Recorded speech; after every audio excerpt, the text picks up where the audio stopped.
Hello friends, welcome to sweet memories. Upcoming రివ్యూలోకి వెళ్ళిపోదాం. Kaushiki Babu DNA reports Jagadhatri తీసుకొని ఓపెన్ చేసి చూస్తూ ఉంటుంది. ఒక్కసారిగా షాక్ అయిపోతుంది దాత్రి. ఇంకా వెంటనే కేదార్, ఒకసారి ఏమైంది దాత్రి, ఎందుకలా ఉన్నావు? అయ్యో దాత్రి అని చెప్పి డిఎన్ఏ రిపోర్ట్స్ తీసుకొని చూడగానే కేదార్ కూడా షాక్ అయిపోతాడు. ఏమైంది ఏమైంది కేదార్, అందులో పాజిటివే వచ్చింది కదా, మ్యాచ్ అయ్యాయనే వచ్చింది కదా అని అడుగుతారు సురేష్. డిఎన్ఏ మ్యాచ్ కాలేదని వచ్చింది బావా అని అంటారు కేదార్. ఒక్కసారిగా షాక్ అయిపోతారు సురేష్. ఇంకా కౌశికి, పాపం జగదాత్రి, కేదార్ అందరూ షాకింగ్గా చూస్తూ ఉంటారు. Kaushiki Babu DNA reports negative రావడంతో యువరాజ్ చాలా అంటే చాలా హ్యాపీగా ఫీల్ అవుతారు. అలా ఇంకా సురేష్ వాళ్ళ అమ్మ కౌశికి వాళ్ళ అత్తయ్య కౌశికి దగ్గరికి వచ్చి, ఏంటి కౌశికి, చెప్పాం, నిన్న చెప్పింది గుర్తుందా? ఎప్పుడైతే ఈ బాబు ఈ ఇంటి వారసుడు కాదు, వీడు నా మనవడు కాదు అని తేలిన వెంటనే వీణ్ణి అనాథ శరణాలయంలో వదిలేయాలి అని చెప్పాను, గుర్తుందా అని అంటారు కౌశికితో వాళ్ళ అత్తయ్య. కౌశికి పాపం బాధపడుతూ ఉంటుంది. అత్తయ్య, ఎక్కడ ఏం జరిగిందో నాకు తెలీదు, కానీ వీడు నా బాబే అత్తయ్య, వీడు నా కొడుకే, నా కొడుకు గురించి నాకు తెలీదా అని అంటారు. చూడు కౌశికి, ఒకవేళ వాడు నీ కొడుకే అయితే డిఎన్ఏ రిపోర్ట్స్ ఎందుకు నెగిటివ్గా వస్తాయి? డిఎన్ఏ రిపోర్ట్స్ అనేవి అబద్ధం చెప్పావు కదా, మనుషులు చెప్పినట్టు. కాబట్టి వీటినే నేను నమ్ముతాను. నేను పుట్టినప్పుడు లేను, డెలివరీ అప్పుడు నేను రాలేదు, కాబట్టి నేను డిఎన్ఏ రిపోర్ట్స్ పైనే నమ్మకం ఉంచుకుంటాను. వీడిని వెంటనే అనాథ శరణాలయానికి తీసుకువెళ్ళండి అని ఆదిలక్ష్మి చెప్తారు. ఒక్క నిమిషం పిన్ని గారు అని అంటుంది జగదాత్రి. ఒక్కసారిగా ఫ్యామిలీ మెంబర్స్ అందరూ జగదాత్రి వైపు చూస్తూ ఉంటారు. ఏమైంది అని అడుగుతారనమాట సురేష్. అన్నయ్య, ఇవెందుకో నాకు ఫేక్ రిపోర్ట్స్లా అనిపిస్తున్నాయి అన్నయ్య అని అంటుంది కౌశికితో అండ్ సురేష్తో జగదాత్రి. ఒక్కసారిగా ఫ్యామిలీ మెంబర్స్ అందరూ షాక్ అయిపోతారు. యువరాజ్ అలా చూస్తూ ఉంటాడు. అదేంటమ్మాయి, అలా ఎలా అంటావు నువ్వు? అయినా రిపోర్ట్స్ తప్పు చెప్పవు కదా అని అంటారు కౌశికి వాళ్ళ అత్తయ్య. కరెక్టే పిన్ని గారు, నేను అదే నమ్ముతాను, కానీ ఒక్కసారి ఇక్కడ చూడండి. మనం ఎప్పుడైతే కౌశికి వదినకి బ్లడ్ టెస్ట్ ఇచ్చిన డేట్ ఎంత? మనం ఇచ్చింది 5th జూలై, కానీ ఇక్కడ రాసుంది 6th జూలై, అంటే 1 డే గ్యాప్. ఇవి ఖచ్చితంగా ఇవి ఫేక్ రిపోర్ట్స్ పిన్ని గారు అని అంటుంది జగదాత్రి. ఒక్కసారిగా కౌశికి హ్యాపీగా ఫీల్ అవుతుంది. ఇంకా ఆదిలక్ష్మి, కౌశికి వాళ్ళ అత్తయ్య కూడా అలా చూస్తూ ఉంటుంది. సురేష్ కూడా వెంటనే తీసుకొని, అవునమ్మా జగదాత్రి, నువ్వు చెప్పేది నిజమే, మనం మొన్న ఇస్తే ఇది నిన్నటి డేట్తో ఉంది, అంటే ఎక్కడో మోసం జరిగింది అని అంటారు సురేష్. పిన్ని గారు, నా మాట వినండి, ఆ బాబు ఖచ్చితంగా కౌశికి వదిన బాబే, అది మేము నమ్ముతున్నాం. ఎందుకంటే బిడ్డ ప్రాణం పోసింది నేను, అంబులెన్స్లో డెలివరీ చేసింది నేను, పక్కన అండగా ఉన్నది నేను, కాబట్టి బాబు ఫేస్ నాకు ఇంకా బాగా గుర్తుంది. నాకు ఒక 2 days టైం ఇవ్వండి, అవి ఒరిజినల్ రిపోర్ట్స్ కాదు, ఫేక్ రిపోర్ట్స్ అని నేను ప్రూవ్ చేస్తాను అని పాపం జగదాత్రి చేతులు పట్టుకొని అడుగుతుంది. ఇలాంటివన్నీ నమ్మద్దు మీరు ఆదిలక్ష్మి గారు, ఎందుకంటే ఇలాగే చెప్తారు. డిఎన్ఏ రిపోర్ట్స్ అంటే ఒకరోజు అటు ఇటు అవుతుంది, అది టెస్ట్ చేసిన రోజేమో ఎవరికి తెలుసు అని అంటుంది కావాలనే వైజయంతి. అవును, చాలా బ్లడ్ టెస్ట్లో కలెక్ట్ చేసిన డేట్ కాకుండా వాళ్ళు టెస్ట్ చేసిన డేట్ని వేస్తూ ఉంటారు, అలా అని అవి ఫేక్ ఎలా అయిపోతాయి అని అంటుంది నిషిక. వెంటనే నిషిక, ఇక్కడ ఒక లైఫ్ మ్యాటర్, మన ఇంటి వారసుడు అనాథ శరణాలయంలో పెరగడం కరెక్ట్ కాదు, తెలిసి కూడా మీరిలా మాట్లాడడం కరెక్ట్ కాదు, సైలెంట్గా ఉండండి. పిన్ని గారు, నాపై మీకు నమ్మకం ఉంది కదా, ఈ ఒక్కసారి నాకు 2 days టైం ఇవ్వండి అని అంటుంది పాపం జగదాత్రి. ఇంకా కౌశికి వాళ్ళ అత్తయ్య జగదాత్రి ఫేస్ చూస్తుంది. సరే జగదాత్రి, నిన్ను నమ్మి 2 రోజులు టైం ఇస్తాను. ఈ వచ్చిన రిపోర్ట్స్ ఒరిజినల్ ఫేక్ నువ్వే చెప్పాలి. ఒకవేళ ఒరిజినల్ కాదు ఫేక్ అని నువ్వు నిరూపిస్తే బాబుని నా వారసుడిగా, నా మనవడిగా నేను నమ్ముతాను. నిరూపించలేకపోతే ఇమీడియట్గా 2వ రోజు మార్నింగ్ 10 వీడు అనాథ శరణాలయంలో ఉండాలి. ఒప్పుకుంటావా? ఈ కండిషన్కి ఒప్పుకుంటావా అని అడుగుతారు కౌశికి వాళ్ళ అత్తయ్య. ఒప్పుకుంటున్నాను పిన్ని గారు, మేము నిరూపించలేకపోతే ఇమీడియట్గా బాబుని మా చేత్తోనే అనాథ శరణాలయంలో వదిలి వస్తాం. ఒప్పుకుంటాను అని చెప్పి జగదాత్రి పాపం కండిషన్కి ఒప్పుకుంటుంది. ఇంకలా 2 రోజుల తర్వాత వస్తాను, ఫేకో ఒరిజినలో మీరే తేల్చుకోవాలి అని అంటారు. అప్పుడు ఇంక వైజయంతి వాళ్ళు చూస్తూ ఉంటారు. వెంటనే వెనక్కి తిరిగి పాపం వస్తుంది మళ్ళీ కౌశికి వాళ్ళ అత్తయ్య. లేదు, మీరు తిమ్మిని బమ్మిని బమ్మిని తిమ్మిని చేస్తారు. మీ గురించి నాకు బాగా తెలుసు. ఒకవేళ ఈలోపు డిఎన్ఏ రిపోర్ట్లని మార్చేస్తే? అందుకే నేను ఈ 2 రోజులు ఇక్కడే ఉంటాను. అసలు నా మనవడ కాదా అని తెలుసుకొని ఇక్కడి నుండి వెళ్తాను అని చెప్పి ఇంట్లోనే ఉంటానని ఫిక్స్ అవుతుంది కౌశికి వాళ్ళ అత్తయ్య. చెల్లెమ్మా, ఇంట్లోనే ఉండండి, మీకే లోటు రాదు అని చెప్పి ఇంకా సురేష్ వాళ్ళ అమ్మ ఉండడానికి అన్ని ఏర్పాట్లు చేస్తూ ఉంటారనమాట జగదాత్రి, కేదార్, సుధాకర్. ఇది ఇలా ఉండగా మార్నింగ్ అవుతుంది. కౌశికి తన బాబుని తీసుకొని బయటికి వచ్చేసరికి ఇంకా సురేష్ పాపం బాబుని ఎత్తుకోవడానికి వెళ్తూ ఉంటారు. సురేష్, హాగు, వాడు మనవాడు కాదు, పరాయివాడు. నిరూపణ కూడా ఉంది, ఇంకా నువ్వు వాడిని ముట్టుకోవద్దు అని అంటారు సురేష్ వాళ్ళ అమ్మ. పాపం కౌశికి చాలా బాధపడుతూ ఉంటే జగదాత్రి, కేదార్, వదినా బాబుని మాకు ఇవ్వండి, మేము వీడికి స్నానం చేపిస్తామని చెప్పి జగదాత్రి, కేదార్ ఇద్దరు వెళ్ళి బాబుకి స్నానం చేపిస్తూ ఉంటారు. అదంతా చూస్తూ పాపం సురేష్ హ్యాపీగా ఫీల్ అవుతారు. అమ్మా జగదాత్రి, ఇప్పుడు నా నమ్మకం, ఆశలు అన్నీ నీపైనే అమ్మా. నువ్వు నిరూపిస్తానన్నావు, నిరూపించేంత ధైర్యం నీకుందని నాకు తెలుసు. నిజంగా నువ్వు నిరూపించిందే నిజం అవ్వాలని, వీడు నా వారసుడే అవ్వాలని మనస్ఫూర్తిగా కోరుకుంటున్నాను అని అంటారు సురేష్. ఖచ్చితంగా అన్నయ్య, మీరు అనుకున్నదే నిజమవుతుంది, వీడు మీ బిడ్డే అన్నయ్య అని చెప్పి అనేసరికి పాపం సురేష్ ప్రేమగా ఎత్తుకుంటాడనమాట బాబుని. అప్పుడే కరెక్ట్గా ఫోన్ కాల్ వస్తుంది జగదాత్రికి. సరే అన్నయ్య, బాబుకి స్నానం అయిపోయింది, మీరు తీసుకువెళ్ళండి, నేను వస్తానని చెప్పి అక్కడి నుండి బయటకు వచ్చేస్తారు జగదాత్రి అండ్ కేదార్.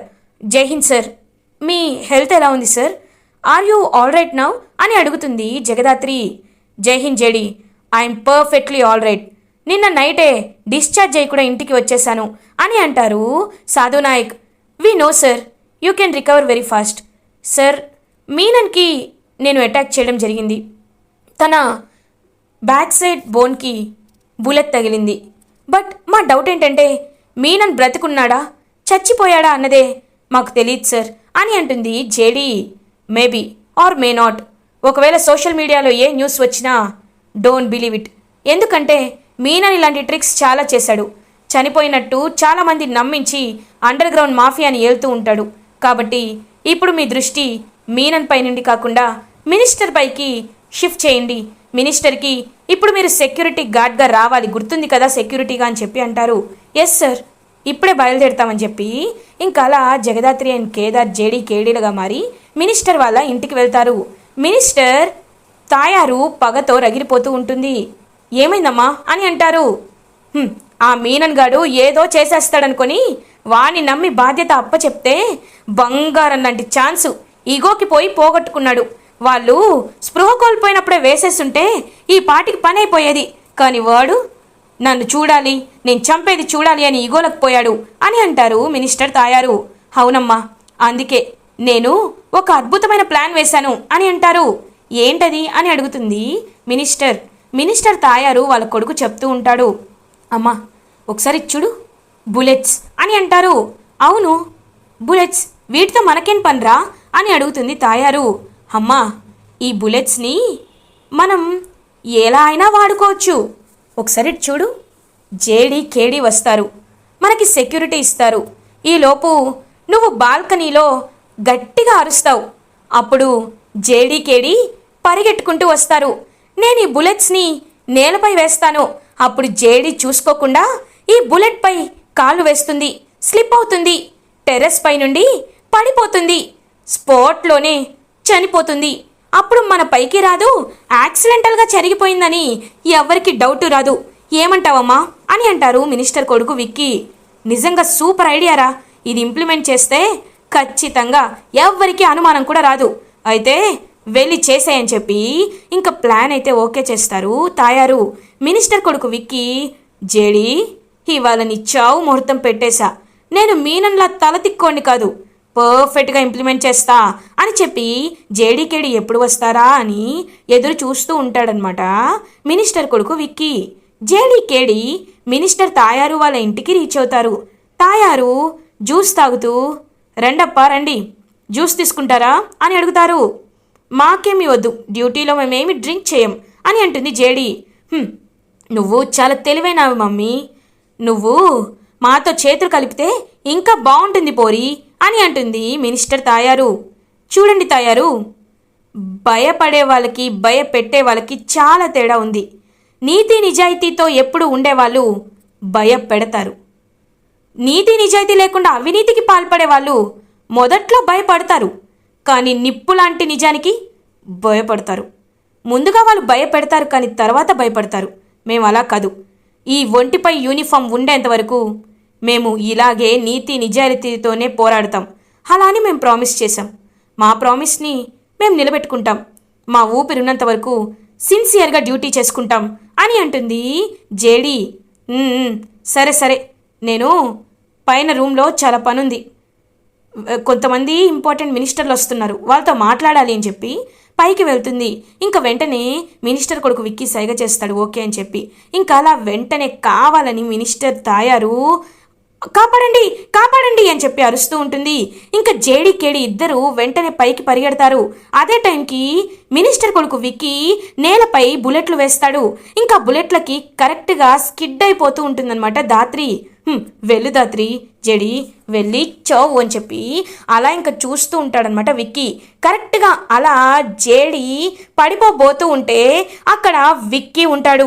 విక్కీ చెయ్యిని గట్టిగా పట్టుకొని ఆ చేత్తో పైకి లేచి ఇంకా పక్కకి తప్పుకునేసరికి విక్కీ కింద పడిపోతాడు. అంత పెద్ద టెర్రస్ నుండి కింద పడిపోయేసరికి ఇంకా మొత్తం తల నిండా పెద్ద ఇంజురీ అవుతుంది. విక్కీ బాబు అని చెప్పి తాయారు ఏడుస్తూ ఉంటుంది. ఇంకా అలా విక్కీని హాస్పిటల్కి తీసుకువెళ్తారు. మినిస్టర్ కొడుకు హాస్పిటల్ పాలవడంతో తాయారు ఏయ్ జేడి, ఇదంతా కావాలని చేసావు కదా అని అంటారు. బుల్లెట్లు అక్కడ ఎవరు పెట్టారో, ఎవరి ప్రాణాలని కావాలని తీయాలనుకున్నారో మాకంతా తెలుసు madam. We're on the record. ఒకవేళ మీరు ఇప్పుడు నాపై కేసు పెడతారా? పెట్టండి, నేను కూడా చెప్తాను. ఈ బుల్లెట్లని చూపించి ఎవరి పని చేశారో మొత్తం చెప్తాను అని గట్టిగా చెప్తుంది జేడి.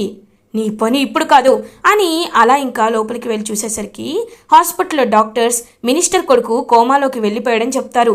ఒక్కసారిగా చాలా కోపంగా ఫీల్ అయ్యి నిన్ను వదిలిపెట్టను జేడి అని చెప్పి పగబట్టేస్తుంది తాయారు. ఇది ఇలా ఉండగా జేడి కేడి బయటికి వచ్చేస్తారు. జేడి మర్చిపోయావా, మనం కౌశికి అక్క ప్రాబ్లం కూడా సాల్వ్ చేయాలి. జగదాత్రి కేదార్గా వెళ్ళే కంటే జేడి కేడీలుగా వెళ్తేనే మనకి బెనిఫిట్ అని అంటారు. అవును, అప్పుడే నిజాలు కూడా చెప్తారు అని వెంటనే ఇంకలా జేడి కేడీలుగా డిఎన్ఏ హాస్పిటల్ ఎక్కడైతే తీసుకున్నారో హాస్పిటల్ డాక్టర్ దగ్గరికి వెళ్తారు. వెళ్ళి చూస్తూ ఉంటారు. ఏంటి అలా చూస్తున్నారు అని అడుగుతారు. ఈ రిపోర్ట్స్ మీరు ఇష్యూ చేసినవే కదా, ఈజ్ ఇట్ రియల్ డాక్టర్ అని అడుగుతారు.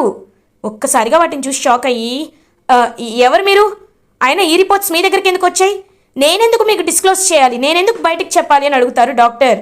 We are police IPS officer JD and his KD, one of the best police officers. So ఇప్పుడు చెప్పండి, ఇవి నిజమైన రిపోర్టా ఫేక్ రిపోర్టా అని అడుగుతారు. మేడం ఇవి నిజమైనవే మేడం అని అంటారు. వెంటనే కేడి గన్ గురి పెడతాడనమాట డాక్టర్కి. పాయింట్ బ్లాంక్లో గన్ పెట్టేసరికి డాక్టర్ ఒక్కసారిగా షాక్ అయిపోతారు. ఇవి నిజమైతే బ్లడ్ రిపోర్ట్ తీసుకున్న డేట్, ఇచ్చిన డేట్ ఒకటి ఉంటుందా మిస్టర్ రాజగోపాల్ అని అంటుంది. ఒక్కసారిగా డాక్టర్ షాక్ అయిపోతారు. ప్లీజ్ నన్నేమి చేయొద్దు, నన్ను వదిలేయండి, నేనంతా చెప్పేస్తాను. డిఎన్ఏ రిపోర్ట్లని నాకు మార్చమని నన్ను బెదిరించారు, చంపేస్తానన్నారు, అందుకే నేను మార్చాను అని చెప్పి ఇంకలా నిజం ఒప్పేసుకుంటారు. ఎవరు చెప్పింది అని అడుగుతారు. యువరాజ్ అని అంటారు. ఒక్కసారిగా యువరాజ్ పేరు విని షాక్ అయిపోతారు జేడి అండ్ కేడి. ఎంత చెప్పినా యువరాజ్ మారటం లేదు. ఈసారి అస్సలు వదిలిపెట్టకూడదు. ముందు ఒరిజినల్ రిపోర్ట్స్ని ఫైల్ చేయండి, త్వరగా వాటిని ఇంటికి పంపించండి అని గట్టిగా చెప్తుంది జేడి. ఇంకా ఒరిజినల్ రిపోర్ట్స్ని అయితే ఇష్యూ చేస్తారు. సో ఒరిజినల్ రిపోర్ట్స్ని తీసుకొని జగదాత్రి కేదార్ అయితే ఇంటికి వస్తారు. వదినా ఇదిగోండి బాబుకి సంబంధించిన ఒరిజినల్ రిపోర్ట్స్ అని చూపించేసరికి వాటిని చూసి చాలా హ్యాపీగా ఫీల్ అవుతుంది కౌశికి. ఇంకా వాళ్ళ అత్తయ్యకి ఆ ఒరిజినల్ రిపోర్ట్స్ చూపించేసరికి ఇంకా ఆవిడ కూడా అలా చూస్తూ ఉంటారు. సో జగదాత్రి కౌశికి పై పడ్డ నిందని తప్పుడు డిఎన్ఏ రిపోర్ట్స్ని కరెక్ట్ చేసి సాక్ష్యాల్ని తీసుకువచ్చి అందరి ముందు కౌశికి నిజాయితీని ప్రూవ్ చేస్తారు. కౌశికి చాలా హ్యాపీగా ఫీల్ అవుతుంది. ఇలా ఎపిసోడ్ ఎండ్ అవుతుంది. ఫర్దర్ ఎపిసోడ్ రివ్యూస్ ముందుగా మీకు కావాలి అనుకుంటే మా ఛానల్ని సబ్స్క్రైబ్ చేసుకోండి. Thanks for watching.